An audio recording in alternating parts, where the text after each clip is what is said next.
From this to this. So today is another day. So again, another ganap na sa. So hi everyone, madyan alas at so today is Sunday. Manghinabuhian na, dili anay maglibod because may nakabooking sa ato. Next time ang mga tampas. So at 6 a.m. nagdali-dali ako pagmatakay para magdiga mo ng pamaw kay since na mo labas sa ako client today is 8 a.m. ra. So kadya to ang palaya pites na ini para pamahaw. So kay duha may pwede mo harvest so duha ato maluto for today's pamahaw. So kung pasanan nato ini sa paghiwa-hiwa kay paato para baniza ihomol. Kay di makita magkupog sa ihomol nato sa tubig na hamok na asin. Kay bagang balaman kung kupugan kay ma-minimize ang nutrients na makuha nato sa ampalaya. Kaya dyan bala sa pait ni dyan ang nutrients, di ba? That's the fact na bagong harvest pa siya so mahamok pa kasi dyan nutrients. So while tagbabad nato dyan sa tubig na may asin, maghiwa-hiwa na sa kita ng mga kadyaman-dyaman na nato igamito. Kaya para mahumol sa si ampalaya sa tubig na may asin and then ma-minimize ang kapait. And then gisa-gisa na dyan kaya usually gamitong gusto sa ampalaya is itlog lamang gadyan. And then after matimplahan, of course mamahaw na kita kaya nato ba call time is 8 a.m. ra. Skip na yung diet kay magliban na ba kita. Then after pamahaw, magbanglaanay para disturbo di diretso ang trabaho. So at 8 a.m. napunta sa ato client. Of course, sa nato customer today is okay naghihap.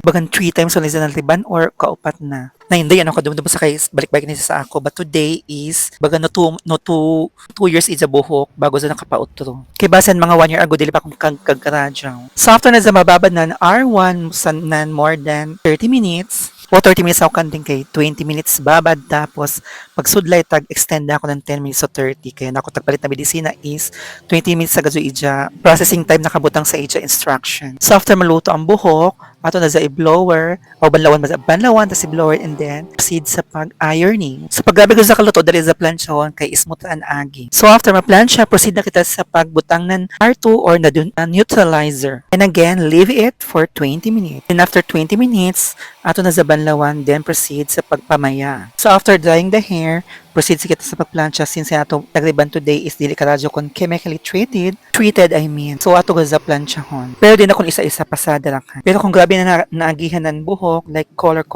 tas magpariban, syempre pag last na ako sa i-plancha kay ma-dry na. So ako sa buhaton is i-blow dry na ako ng pina-straight. Hindi sa iban ko yung ana ba sila. So man yan resulta media soft and shiny. So nahawan kami is hapit na mag-alauna. So bongga kay makapahuway pa ako after. So di na ako taman. Thank you for watching. See you again on my next video. Bye-bye. Beauty rest na kami.